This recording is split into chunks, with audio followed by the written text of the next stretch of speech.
The three main signs of change, of healing, are accountability, self-awareness, and a want to heal. If they don't have those three things, they are very likely a dismissive avoidant. Avoidants that have self-awareness have already done 50% of the work. Someone that understands they have something that's impacting not only themselves but you, the dynamic, the relationship, has that will to want to change. And it's hard for an avoidant to give in to tendencies when they understand the patterns, when they understand that it's not logistical, it's just emotional. A dismissive avoidant is someone that will deflect, someone that will blame everything but themselves, say that they have nothing wrong with them. And specifically in that situation, you're left in a dark loop, because there'll probably be a lot of push-pull where they leave and come back, and maybe there'll be other people in the background, which isn't a very safe dynamic for someone that's wanting a relationship.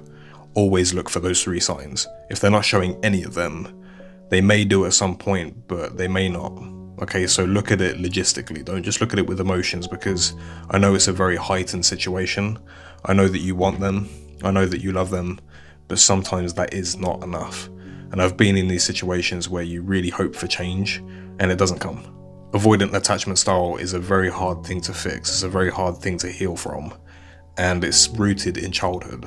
What it is, if you don't know, is emotional neglect through someone's childhood where they feel their emotional needs were not fulfilled or met, and they had to look within. They built up this almost coping mechanism with independence that equaled stability, equaled safety. And that's why they look within themselves. They don't trust anyone else emotionally because they had to look after themselves. And of course, that's not something they chose to have growing up. It's not something they want to have. It's something they learned through conditioned environments that having themselves meant that they were safer.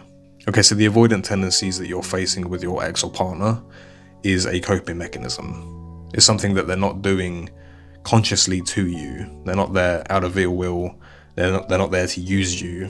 Okay, avoidance is just simply, to put it bluntly, fear and anxiety. Specifically around intimate, close relationships, in particular love.